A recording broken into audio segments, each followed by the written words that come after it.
Hello मेरे प्यारे दोस्तों, स्वागत है आप सभी का मेरे इस YouTube channel genius study point with Raj में। दोस्तों आज हम पढ़ने वाले हैं प्रमुख वैज्ञानिकों के बारे में। तो दोस्तों, वीडियो स्टार्ट करने से पहले मेरी आपसे छोटी सी रिक्वेस्ट है, इस वीडियो को लाइक करें और ज़्यादा से ज़्यादा दोस्तों के साथ इस वीडियो को शेयर करें। दोस्तों, यदि आप इस चैनल पर नए हैं तो इस चैनल को सब्सक्राइब करें और बेल आइकन को दबाना ना भूलें। तो दोस्तों, अब आइए बढ़ते हैं अपने क्वेश्चनों की ओर।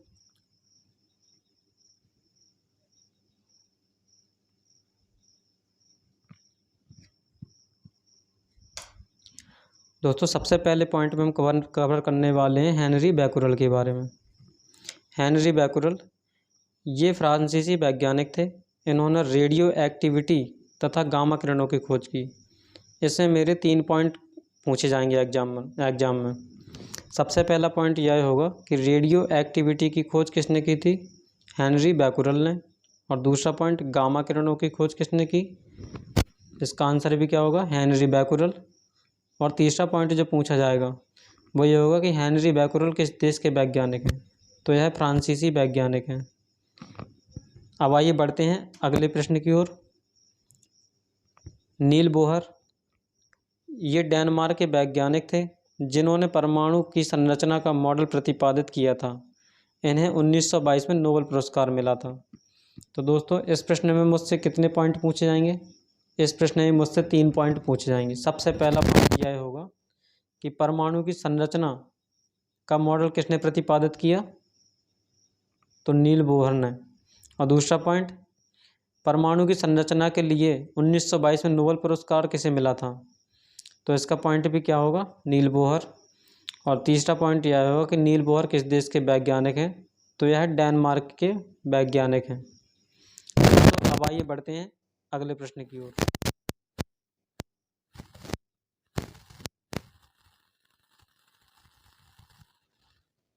दोस्तों, अगले पॉइंट में हमसे पूछा गया है हेनरी कैवेंडिश ये ब्रिटिश वैज्ञानिक थे जिन्होंने हाइड्रोजन को तत्व के रूप में खोजा था। यानी कि सबसे जो पहला पॉइंट इसमें एग्जामिनर मुझसे पूछता है वो ये है कि हाइड्रोजन की खोज किसने की थी? तो मेरा आंसर क्या है? Henry Cavendish. और यह किस देश के वैज्ञानिक है? तो यह ब्रिटिश वैज्ञानिक थे। दोस्तों, अब आइए बढ़ते हैं अगले पॉइंट की ओर, जेम्स चैडविक के बारे में। जेम्स चैडविक ये ब्रिटिश वैज्ञानिक थे जिन्होंने 1932 में परमाणु की रचना में विद्युत आवेश रहित परमाणु कण न्यूट्रॉन की खोज की थी। यानी कि सबसे पहला पॉइंट मेरा यही बना कि न्यूट्रॉन की खोज किसने की? तो जेम्स चैडविक ने। कब की थी? तो 1932 में। दोस्तों, अब आइए बढ़ते हैं अगले प्रश्न की ओर।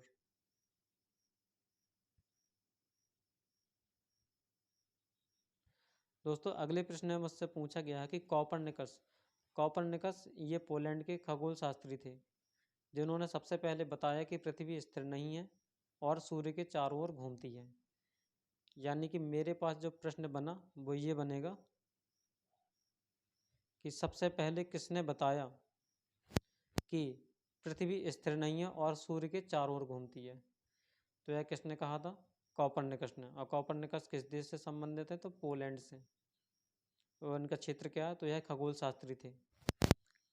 दोस्तों, अब आइए बढ़ते हैं अगले पॉइंट की ओर। Madam Marie Curie madam Marie Curie ये पोलैंड की वैज्ञानिक थीं। बाद में फ्रांस की नागरिकता ग्रहण कर ली। इन्होंने रेडियम की खोज की थी। इन्हें 2 बार 1903 व 1911 में नोबेल पुरस्कार मिला है। मेरा जो पॉइंट पूछा जाता है वह यह है कि रेडियम की खोज किसने की थी? तो आपका आंसर क्या होगा? Madam Marie Curie. वह किस देश की वैज्ञानिक हैं? तो पोलैंड की वैज्ञानिक थी। और इन्हें कब कब नोबेल पुरस्कार मिला है? तो 1903 में और 1911 में। दोस्तों, इन सारे पॉइंटों को आप थोड़ा याद रखिएगा क्योंकि इससे रिलेटेड हम क्या करेंगे, इसका पेपर भी करने वाले हैं। दोस्तों, अब आइए बढ़ते हैं अगले प्रश्न की ओर।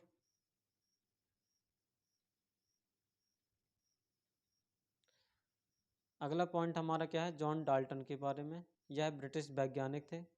इन्होंने परमाणु के सिद्धांत का प्रतिपादन किया तथा गुणित अनुपात का नियम भी इन्होंने ही प्रतिपादित किया। इसमें मेरे 2 पॉइंट बहुत अच्छे हैं। कौन कौन से? परमाणु के सिद्धांत का प्रतिपादन किसने किया? तो जॉन डाल्टन ने। गुणित अनुपात का नियम किसने दिया? तो यह भी क्या है? जॉन डाल्टन ने। ये 2 पॉइंट मेरे बहुत इंपॉर्टेंट हैं। अब दोस्तों बढ़ते हैं अगले प्रश्न की ओर। अगला प्रश्न हमारा किसके बारे में है? तो चार्ल्स रॉबर्ट डार्विन के बारे में, यानी चार्ल्स डार्विन के बारे में हम पढ़ेंगे। तो चार्ल्स डार्विन ये ब्रिटिश वैज्ञानिक थे। इनकी पुस्तक द ओरिजिन ऑफ स्पीसीज, पुस्तक कौन सी है? द ओरिजिन ऑफ स्पीसीज में विकास का सिद्धांत का प्रतिपादन किया गया और प्राकृतिक वर्ण नेचुरल सिलेक्शन का नियम इनके द्वारा ही प्रतिपादित किया गया था। यानी कि मेरे इसमें 3 प्रश्न बहुत इंपॉर्टेंट बने। सबसे पहला पॉइंट तो यह है, the origin of species book के राइटर कौन है? तो सबसे पहले प्रश्न का आंसर क्या है? Charles Darwin. दूसरा, विकास का सिद्धांत का प्रतिपादन किसने किया? तो चार्ल्स डार्विन ने। और तीसरा पॉइंट, नेचुरल सिलेक्शन लॉ यानी कि प्राकृतिक वर्ण का नियम जो दिया था वह किसने दिया था? चार्ल्स डार्विन ने। दोस्तों अब आइए बढ़ते हैं अगले प्रश्न की ओर।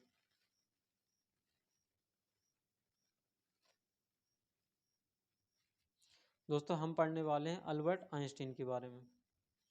अल्बर्ट आइंस्टीन ये यहूदी मूल के जर्मन वैज्ञानिक थे जो बाद में अमेरिका में जाकर बस गए थे। इन्होंने 1933 में सापेक्षता के सिद्धांत का प्रतिपादन किया। इन्होंने प्रकाश विद्युत प्रभाव की व्याख्या भी की, जिसके लिए इन्हें नोबेल पुरस्कार मिला। यानी कि मेरे पास इसमें 3 पॉइंट इंपॉर्टेंट बने। कौन कौन से? सापेक्षता का सिद्धांत किसने दिया? अल्बर्ट आइंस्टीन ने। सापेक्षता के सिद्धांत को किस वर्ष दिया गया था अल्बर्ट आइंस्टीन के द्वारा? तो वह 1933 में। और तीसरा पॉइंट, प्रकाश विद्युत प्रभाव की खोज किसने की थी? तो अल्बर्ट आइंस्टीन ने। दोस्तों अब आइए बढ़ते हैं अगले प्रश्न की ओर।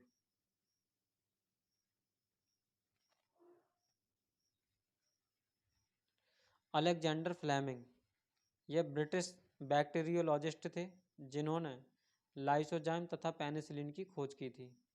तो मेरे इसमें 2 पॉइंट बहुत इंपॉर्टेंट बने। सबसे पहला पॉइंट तो पूछा जाएगा, लाइसोजाइम की खोज किसने की थी? तो अलेक्जेंडर फ्लेमिंग। दूसरा सबसे इंपॉर्टेंट पॉइंट जो है वो ये है, पेनिसिलिन की खोज किसने की थी? तो अलेक्जेंडर फ्लेमिंग ने। दोस्तों अब आइए बढ़ते हैं हम अगले पॉइंट की ओर। गैलीलियो ये इटली के वैज्ञानिक थे जिन्होंने टेलीस्कोप का निर्माण किया था और कॉपरनिकस की थ्योरी का समर्थन दिया और गति के जड़त्व का नियम का प्रतिपादन इसी ने मतलब गैलीलियो ने किया था। यानी कि मेरे कितने पॉइंट बने? 3 पॉइंट इसमें ही बनते हैं मेरे। सबसे पहला पॉइंट यह है कि गैलीलियो किस देश से संबंधित है? तो इटली से। और दूसरा पॉइंट क्या है? टेलीस्कोप का निर्माण किसके द्वारा किया गया? तो गैलीलियो के द्वारा। या इसको ऐसा ही पूछ सकता है कि टेलीस्कोप की खोज किसने की थी? तो गैलीलियो ने। और तीसरा पॉइंट जो बना वह यह है, गति के जड़त्व नियम का प्रतिपादन किसने किया? गैलीलियो ने। और अगर चौथा पॉइंट बना कि कॉपरनिकस की थ्योरी का समर्थन सबसे पहले किसने दिया था? तो वो भी गैलीलियो ने। दोस्तों अब आइए बढ़ते हैं अगले प्रश्न की ओर।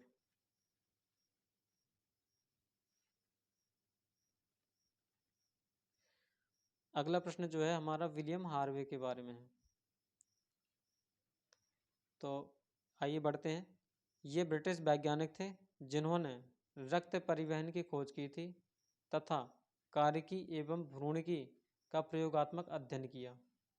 मेरा इसमें जो मोस्ट प्रश्न है वह यही है कि रक्त परिवहन की खोज किसने की थी? तो विलियम हार्वे ने। और यह कहाँ के वैज्ञानिक थे? तो ब्रिटिश डॉक्टर थे ये। दोस्तों अब आइए बढ़ते हैं अगले पॉइंट, एडवर्ड जेनर की ओर। एडवर्ड जेनर ये इंग्लिश डॉक्टर थे जिन्होंने चेचक के टीके की खोज की थी। यानी कि सबसे बड़ा जो मोस्ट प्रश्न मेरा बना, चेचक के टीके की खोज किसने की थी? तो एडवर्ड जेनर ने। अब आइए बढ़ते हैं अगले प्रश्न की ओर। दोस्तों अगले पॉइंट में मुझसे पूछा गया है जोसेफ लिस्टर। जोसेफ लिस्टर ये एक ब्रिटिश सर्जन थे। इन्होंने एंटीसेप्टिक सर्जरी का सूत्रपात किया था।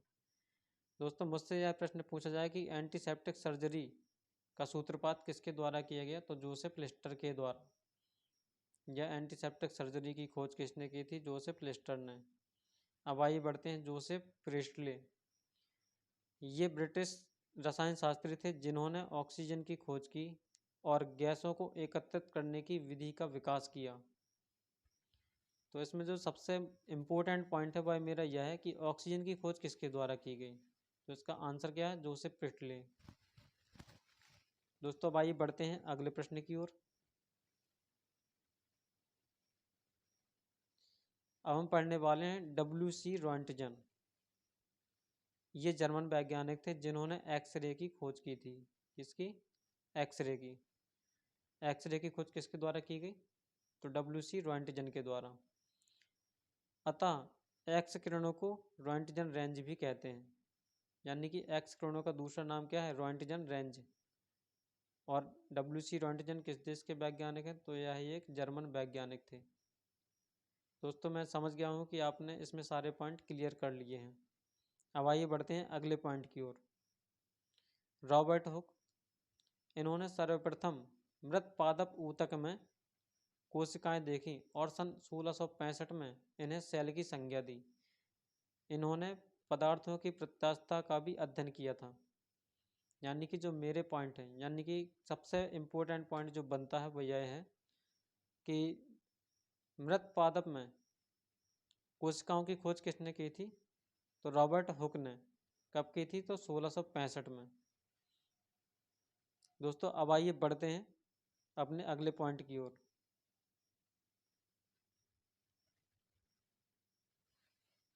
रदरफोर्ड के बारे में जो सबसे इम्पोर्टेंट पॉइंट यह है कि रदरफोर्ड किस देश के वैज्ञानिक हैं? तो स्कॉटलैंड के।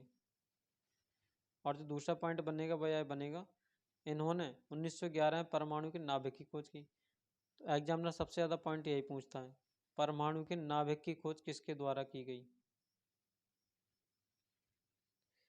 तो रदरफोर्ड के द्वारा। कब? 1911 में। और यह किस देश के वैज्ञानिक थे? तो स्कॉटलैंड के। दोस्तों अब आइए बढ़ते हैं हम अगले प्रश्न की ओर। अगला प्रश्न हमारा आर्यभट्ट के बारे में। तो प्राचीन भारत के प्रसिद्ध खगोलज्ञ एवं गणितज्ञ थे, जिनकी रचना आर्यभट्टीय कहलाती है। इन्होंने गणित एवं खगोल में कई महत्वपूर्ण कार्य किए।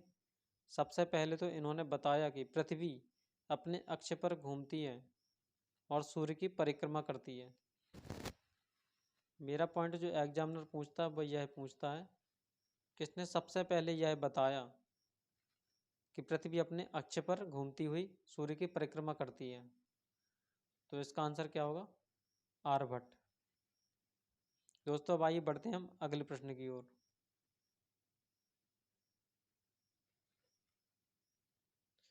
अगला प्रश्न हमारा जगदीश चंद्र बोस के बारे में। प्रसिद्ध भौतिक विज्ञानी जिन्होंने मार्कोनी से भी पहले बेतार प्रणाली का प्रदर्शन किया था। उन्होंने वनस्पतियों की संवेदनशीलता पर अनेक आश्चर्यजनक प्रदर्शन किए। इन्होंने बोस इंस्टीट्यूट की स्थापना की और इन्होंने क्रेस्कोग्राफ नामक यंत्र का भी आविष्कार किया। तो मेरे लिए सबसे पहले जो 2 पॉइंट बने वो यह हैं कि क्रेस्कोग्राफ का आविष्कार किसके द्वारा किया गया? तो जगदीश चंद्र बोस के द्वारा। शॉर्ट नाम JC बोस।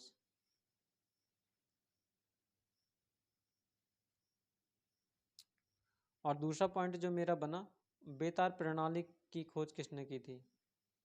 सबसे पहले जो खोज की थी वो थी जगदीश चंद्र बोस ने। और तीसरा पॉइंट जो है, बोस इंस्टीट्यूट की स्थापना किसके द्वारा की गई? तो जगदीश चंद्र बोस के द्वारा। दोस्तों अब आइए बढ़ते हैं हम अगले प्रश्न की ओर।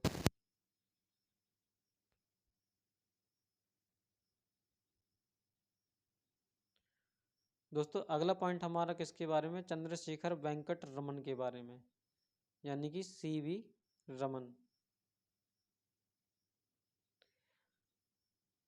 तो इसके बारे में हम थोड़ी जानकारी लेते हैं। रमन प्रभाव के लिए 1930 में भौतिकी के क्षेत्र में नोबेल पुरस्कार इन्हें प्राप्त हुआ था। और उनके द्वारा रमन प्रभाव 28 फरवरी को आविष्कृत हुआ था, जिसके महत्व को देखते हुए प्रतिवर्ष 28 फरवरी को भारत में राष्ट्रीय विज्ञान दिवस मनाया जाता है। 1954 में उन्हें भारत रत्न तथा 1958 में लेनिन शांति पुरस्कार से सम्मानित किया गया था। यानी कि जैसे मेरे पास पॉइंट बने हैं वह यह हैं कि रमन प्रभाव की खोज जो है वो किसके द्वारा की गई थी? चंद्रशेखर वेंकट रमन के द्वारा। और वर्ष 1930 में भौतिक के क्षेत्र में इन्हें नोबेल पुरस्कार दिया गया था। और इनके लिए और सबसे मोस्ट इम्पोर्टेंट क्या है? राष्ट्रीय विज्ञान दिवस क्या है? राष्ट्रीय विज्ञान दिवस 28 फरवरी को मनाते हैं। और 1958 में लेनिन शांति पुरस्कार से सम्मानित भी किया गया था। तो मेरे जो मोस्ट पॉइंट है वो यह हैं कि राष्ट्रीय विज्ञान दिवस कब मनाते? 28 फरवरी को। और चंद्रशेखर वेंकट रमन को नोबेल पुरस्कार कब मिला? 1930 में। किस क्षेत्र में? भौतिकी के क्षेत्र में। किस चीज़ की खोज की थी? तो रमन प्रभाव की खोज की थी इन्होंने। दोस्तों अब आइए बढ़ते हैं अगले प्रश्न की ओर।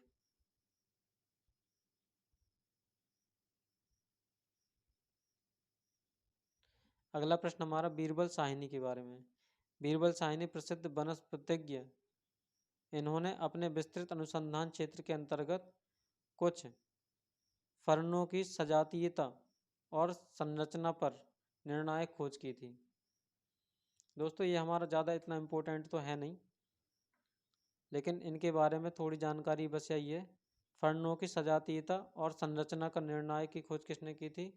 तो बीरबल साहनी के द्वारा की गई थी। दोस्तों अब आइए बढ़ते हैं अगले प्रश्न की ओर।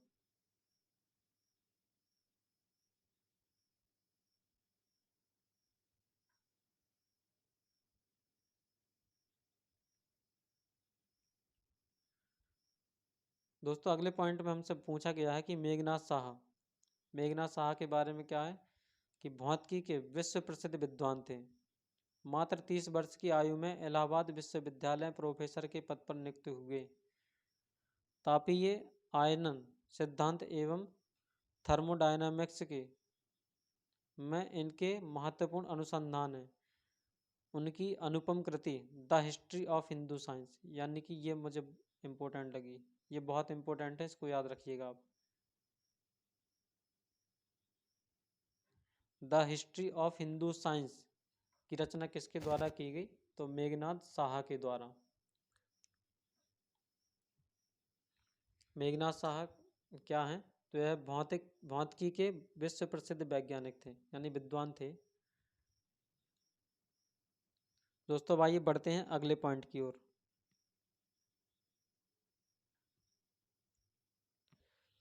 डॉक्टर सलीम अली, यह प्रसिद्ध प्रकृति विज्ञानी एवं पक्षी विशेषज्ञ थे। इन्हें भारत का वर्ड्समैन भी कहते हैं। इन्हें 1976 में पद्म विभूषण तथा 1983 में वन्य प्राणी संरक्षक पुरस्कार से सम्मानित किया गया है। तो मेरे इसमें कौन कौन से पॉइंट इम्पोर्टेंट हैं? तो सबसे पहला जो पॉइंट है कि भारत का वर्ड्समैन किसको कहते हैं? तो डॉक्टर सलीम अली को। और दूसरा पॉइंट यह है कि इन्हें पद्म विभूषण कब सम्मानित किया गया था? तो पद्म विभूषण से 1976 में इन्हें सम्मानित किया गया था। तो अब आइए बढ़ते हैं अगले प्रश्न की ओर।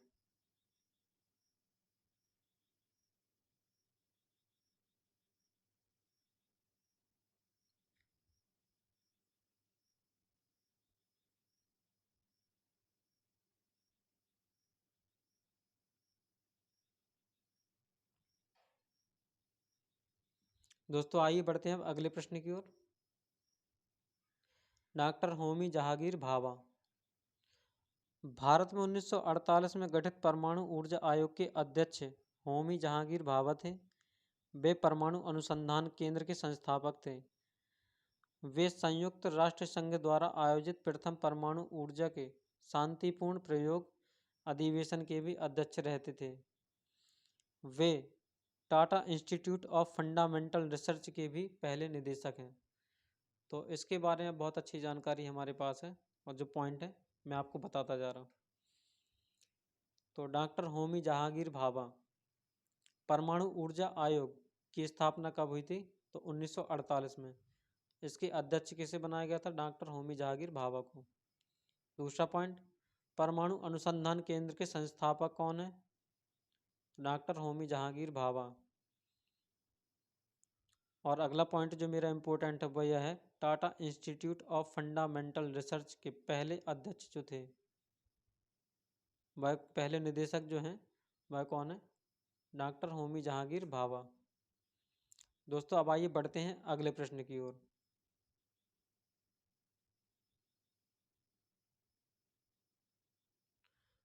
अगला पॉइंट हमारा क्या है? सुब्रमण्यम चंद्रशेखर। भारतीय मूल के इस अमेरिकी वैज्ञानिक ने तारों के संबंध में अनेक उल्लेखनीय अनुसंधान किए। 1983 में इन्हें विलियम फाउलर के साथ भौतिकी का नोबेल पुरस्कार संयुक्त रूप से प्रदान किया गया। सूर्य के द्रव्यमान के 1.4 गुने द्रव्यमान को चंद्रशेखर सीमा कहते हैं। तो इसमें मेरे पास इंपॉर्टेंट क्या क्या बना? चंद्रशेखर वेंकट नमन, यह किस देश के वैज्ञानिक हैं? तो यह भारतीय मूल के अमेरिकी वैज्ञानिक हैं। और अगला पॉइंट मेरा क्या बना? इन्हें विलियम फाउलर के साथ भौतिकी का नोबेल पुरस्कार दिया गया था। कब? सन 1983 में। और उन्होंने क्या बताया?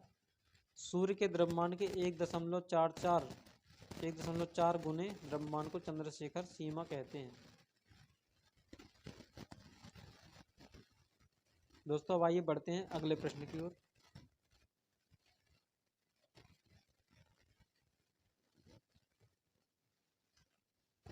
दोस्तों अगला प्रश्न मेरा इस प्रकार का है कि हरगोविंद खुराना, इन्होंने आनुवांशिकी में प्रोटीन संश्लेषण पर अत्यंत उल्लेखनीय अनुसंधान किए और आनुवांशिकी कोड की खोज की। और 1968 में इन्हें अपने अमेरिकी सहकर्मियों के साथ चिकित्सा विज्ञान का नोबेल पुरस्कार प्राप्त हुआ। तो सबसे बड़ा पॉइंट इसमें क्या बनता है? हरगोविंद खुराना को चिकित्सा का नोबेल पुरस्कार वर्ष 1968 में प्राप्त हुआ। यह किसके लिए दिया गया था? तो आनुवांशिकी कोड के लिए इन्हें यह नोबेल पुरस्कार दिया गया था। दोस्तों अब आइए बढ़ते हैं अगले प्रश्न की ओर।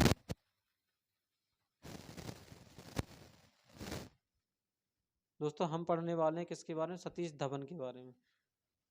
भारतीय अंतरिक्ष अनुसंधान संस्थान यानी कि ISRO इसरो जो बेंगलोर में स्थित है के भूतपूर्व अध्यक्ष थे। यानी कि जो सबसे पहला मेरा पॉइंट बना वह यह बना कि भारतीय यानी कि इसरो के अध्यक्ष थे कौन? सतीश धवन। इनके अथक प्रयास से आर्यभट्ट, रोहिणी तथा एप्पल जैसे उपग्रह अंतरिक्ष में प्रक्षेपित किए गए। इन्होंने सुपरसोनिक एवं ट्रांससोनिक विंड टनल के निर्माण में योगदान दिया। यानी कि कौन कौन से हैं इनके पास? आर्यभट्ट, रोहिणी और एप्पल को प्रक्षेपित करने में इनका महत्वपूर्ण योगदान है। और इसरो के अध्यक्ष भी रह चुके हैं सतीश धवन। तो आइए बढ़ते हैं अब अगले प्रश्न की ओर।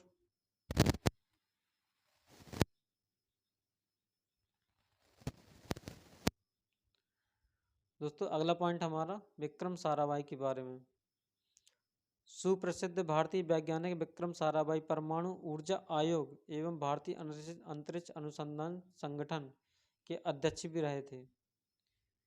फिजिकल रिसर्च लैबोरेटरी जो अहमदाबाद में है और इंडियन इंस्टीट्यूट ऑफ मैनेजमेंट की स्थापना में इनका अहम योगदान है। यानी कि मेरे पास जो पॉइंट बने से वह यह है कि विक्रम साराभाई जो हैं वह इसरो के अध्यक्ष भी रह चुके हैं और फिजिकल रिसर्च लैबोरेटरी और इंडियन इंस्टीट्यूट ऑफ मैनेजमेंट की स्थापना में इनका एक महत्वपूर्ण योगदान है। तो दोस्तों आइए बढ़ते हैं अपने प्रश्नों की ओर और करते हैं इनका हल। आपने अब तक जो भी मुझसे पढ़ा है उनसे रिलेटेड मैंने यहाँ पर कुछ प्रश्न लिए हुए हैं, तो आइए उनके उत्तर करते हैं। तो दोस्तों सबसे जो पहला पॉइंट है मेरे पास, सबसे पहला जो क्वेश्चन है वह यह है कि रेडियो एक्टिविटी की खोज किसने की थी? तो मैंने अभी आपको सबसे पहले पॉइंट इसी के बारे में ही बताया था। जब ये वीडियो स्टार्ट की थी सबसे पहले इसी वैज्ञानिक के बारे में जानकारी थी। तो रेडियो एक्टिविटी की खोज किसने की थी? हेनरी बैकुरल ने। यानी कि इस प्रश्न का जो आंसर है वह डी बिल्कुल सही हो जाएगा। दोस्तों अब आइए बढ़ते हैं अगले प्रश्न की ओर।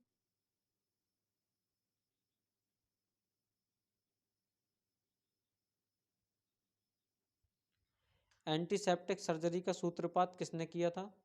तो दोस्तों हमने इसके बारे में जानकारी ली है, किसने की थी? तो जोसेफ लिस्टर ने। सी जो है इस प्रश्न का सही आंसर हो जाएगा। दोस्तों आइए बढ़ते हैं अगले प्रश्न की ओर। 1948 में गठित परमाणु ऊर्जा आयोग के अध्यक्ष कौन थे? तो इस प्रश्न का जो सही आंसर होगा वह है होमी जहांगीर भाभा। दोस्तों अब आइए बढ़ते हैं अगले प्रश्न की ओर।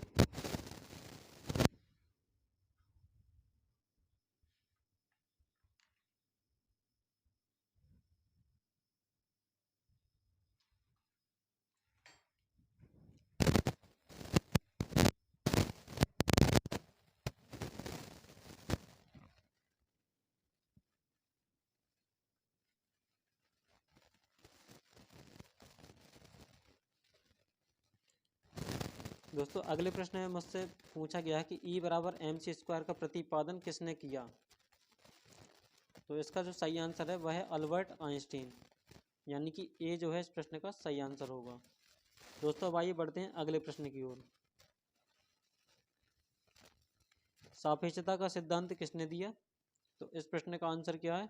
आइंस्टीन, यानी कि ए जो है इस प्रश्न का सही आंसर होगा। अब आइए बढ़ते हैं अगले प्रश्न की ओर।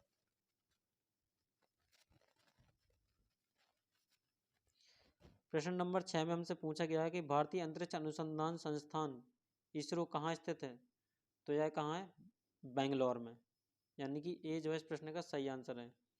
बेंगलोर किस राज्य में है? तो कर्नाटक में। दोस्तों अब आइए बढ़ते हैं प्रश्न नंबर 7 की ओर। चंद्रशेखर वेंकट रमन को नोबेल पुरस्कार कब मिला था? तो इस प्रश्न का जो सही आंसर है वह कहाँ है? 1930 में, यानी कि मैंने बताया था ना CV रमन, इन्हें वर्ष 1930 में नोबेल पुरस्कार दिया गया था। किसके लिए? तो रमन इफेक्ट के लिए। दोस्तों आइए बढ़ते हैं अगले प्रश्न की ओर। परमाणु के नाभिक की खोज किसने की थी? तो इस प्रश्न का जो सही आंसर है वह है रदरफोर्ड, यानी कि ए जो ऑप्शन है वो बिल्कुल राइट हो जाएगा। अब आते हैं प्रश्न नंबर 9 की ओर। सूर्य के द्रव्यमान के 1.4 गुने द्रव्यमान को कहा जाता है? क्या कहते हैं? तो चंद्रशेखर सीमा कहते हैं, यानी कि बी जो है इस प्रश्न का सही आंसर होगा। दोस्तों अब आइए बढ़ते हैं प्रश्न नंबर 10 की ओर।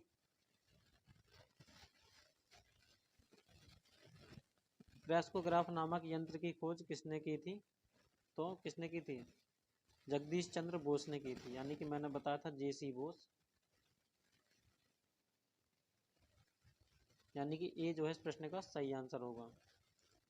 दोस्तों अब आइए बढ़ते हैं अगले प्रश्न की ओर। The history of Hindu science किसकी अनुपम कृति है? तो यह किसकी कृति है? सतीश धवन की। सॉरी दोस्तों,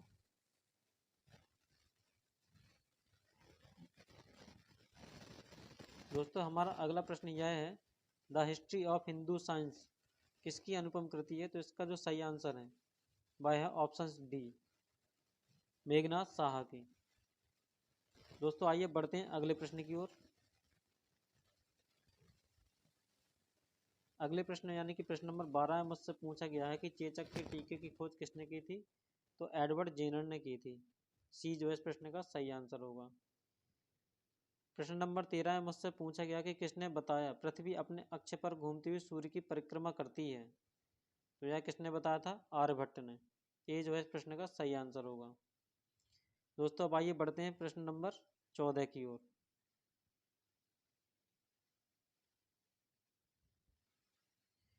दोस्तों प्रश्न नंबर 14 में मुझसे पूछा गया है न्यूट्रॉन की खोज किसने की थी? तो जेम्स चैडविक ने की थी, यानी कि ए जो है इस प्रश्न का सही आंसर होगा। आइए बढ़ते हैं क्वेश्चन नंबर 15 की ओर। परमाणु के सिद्धांत का प्रतिपादन किसने किया था? तो जॉन डाल्टन ने किया था। बी जो है इस प्रश्न का सही आंसर होगा।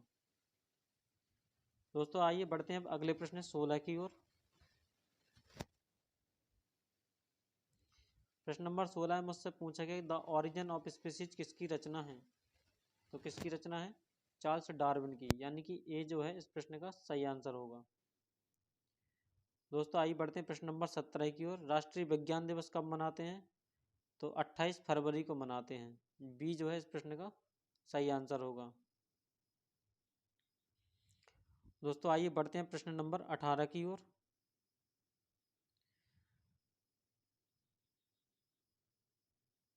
हाइड्रोजन को तत्व के रूप में खोज किसने किसने की थी, यानी कि हाइड्रोजन को तत्व के रूप में किसने खोजा था? तो इस प्रश्न का जो सही आंसर है वह है हेनरी कैवेंडिश ने। हाइड्रोजन की खोज किसने की थी? हेनरी कैवेंडिश ने। दोस्तों आइए बढ़ते हैं अगले प्रश्न की ओर। प्रश्न नंबर 19 में मुझसे पूछा गया है कि रक्त परिवहन की खोज किसने की थी? तो विलियम हार्वे के द्वारा की गई थी। इसका जो सही आंसर है वह है प्रश्न नंबर ए। दोस्तों आइए बढ़ते हैं अगले प्रश्न क्वेश्चन संख्या 20 में। एक्सरे की खोज किसने की थी? तो एक्सरे की खोज किसने की थी? WC रॉयंटजन ने। इसका जो सही आंसर होगा वह है बी ऑप्शन। दोस्तों आइए बढ़ते हैं प्रश्न नंबर 21 की ओर। गति के जड़त्व नियम को किसने प्रतिपादित किया? तो इस प्रश्न का जो सही आंसर है वह है गैलीलियो, यानी कि बी जो है इस प्रश्न का सही आंसर है। दोस्तों आइए बढ़ते हैं अब अगले प्रश्न की ओर। प्रश्न नंबर 22 में मुझसे पूछा गया है कि गति के नियम किसने दिए थे? तो इस प्रश्न का जो सही आंसर है वह है न्यूटन, यानी कि ए जो है इसका सही आंसर होगा। अगला प्रश्न 23, भारत का वर्ड्समैन किन्हें कहा जाता है? तो किसको कहते हैं? सी जो इस प्रश्न का आंसर होगा वह बिल्कुल राइट हो जाएगा, डॉक्टर सलीम अली को। दोस्तों आइए बढ़ते हैं अगले प्रश्न 24 की ओर।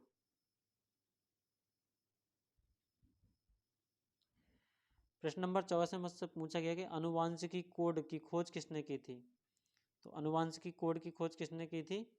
हरगोविंद खुराना ने, यानी कि डी जो है इस प्रश्न का बिल्कुल सही आंसर होगा। अब आइए बढ़ते हैं अगले प्रश्न 25 की ओर। टेलीस्कोप का निर्माण किसने किया था? तो टेलीस्कोप का निर्माण किसके द्वारा किया गया था? तो इस प्रश्न का जो सही आंसर है वह है गैलीलियो, यानी कि डी जो है इस प्रश्न का सही आंसर होगा। दोस्तों आइए बढ़ते हैं प्रश्न नंबर 26 की ओर। लाइसोसोम की खोज किसके द्वारा की गई थी? तो इस प्रश्न का जो सही आंसर है वह है C.D. डूबे द्वारा, यानी कि बी जो है इस प्रश्न का सही आंसर है। दोस्तों आइए बढ़ते हैं प्रश्न नंबर 27 की ओर। प्रश्न नंबर 27 में मुझसे पूछा गया कि प्राकृतिक चयन का सिद्धांत किसने दिया था? प्राकृतिक चयन मतलब नेचुरल सिलेक्शन लॉ किसके द्वारा दिया गया? तो चार्ल्स डार्विन के द्वारा, यानी कि ए जो है इस प्रश्न का सही आंसर होगा। दोस्तों आइए बढ़ते हैं अब अगले प्रश्न की ओर। प्रश्न नंबर 28, लाइकेन की खोज किस वैज्ञानिक ने की थी? तो लाइकेन की खोज किसने की थी? तो लासने ने, यानी कि डी जो है इस प्रश्न का सही आंसर होगा। दोस्तों इस प्रश्न को थोड़ा याद रखना, लाइकेन की खोज किसने की थी? तो तुलास ने। आइए बढ़ते हैं अगले प्रश्न की ओर।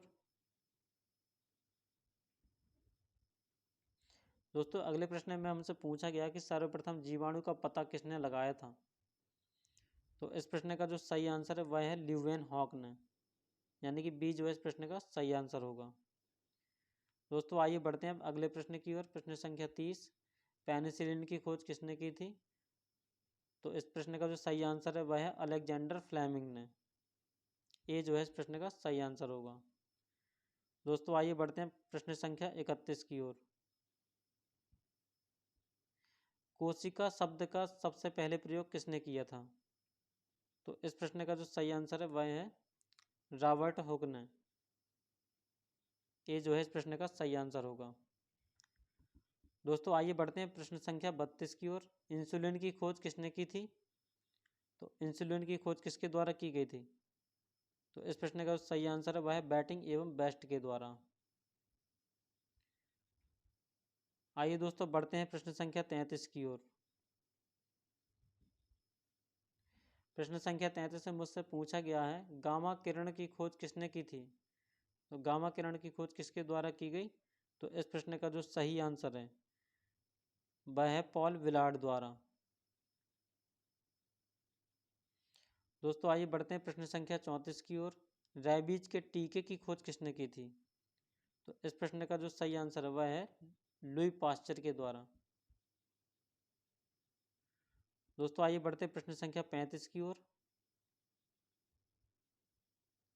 प्रश्न संख्या 35 में मुझसे पूछा गया है कि प्राकृतिक वर्ण यानी कि नेचुरल सिलेक्शन के नियम किसके द्वारा प्रतिपादित किए गए थे? तो इस प्रश्न का जो सही आंसर है वह है चार्ल्स डार्विन के द्वारा। सी जो है इस प्रश्न का सही आंसर होगा। दोस्तों आइए बढ़ते हैं अगले प्रश्न की ओर। प्रश्न संख्या 36 में मुझसे पूछा गया है कि ऑक्सीजन की खोज किसने की थी? तो ऑक्सीजन की खोज किसने की थी? जोसेफ प्रिस्टले और सीले ने, यानी कि 2 वैज्ञानिक, यानी डी जो है इस प्रश्न का सही आंसर होगा। दोस्तों आइए बढ़ते हैं आज के अपने अंतिम क्वेश्चन की ओर। लास्ट क्वेश्चन में मुझसे पूछा गया है यानी प्रश्न संख्या 37, गुरुत्वाकर्षण नियमों के आविष्कारक कौन है? तो गुरुत्वाकर्षण नियम यानी कि किसने दिए थे? इस प्रश्न का जो सही आंसर है वह है न्यूटन, यानी कि बी जो है इस प्रश्न का सही आंसर होगा। मेरे प्यारे दोस्तों, आज हमने प्रमुख वैज्ञानिकों के बारे में पढ़ा है और उनसे रिलेटेड 37 क्वेश्चनों के आंसर्स भी किए हुए हैं। मेरे प्यारे दोस्तों, मेरे द्वारा दी गई जानकारी यदि आपको अच्छी लगी हो तो मेरे वीडियो को लाइक करें और ज़्यादा से ज़्यादा दोस्तों के साथ शेयर करें। और यदि आप मेरे इस चैनल पर नए हैं तो मेरे चैनल को सब्सक्राइब कीजिए और बेल आइकन को दबाना ना भूलें, ताकि जब भी मैं कोई इस पर एक नई वीडियो अपलोड करूं तो इसका नोटिफिकेशन आप तक सबसे पहले पहुंच सके। दोस्तों इसी के साथ ही मैं आपको मिलता हूं अपनी अगली वीडियो में। तब तक के लिए जय हिंद, जय भारत।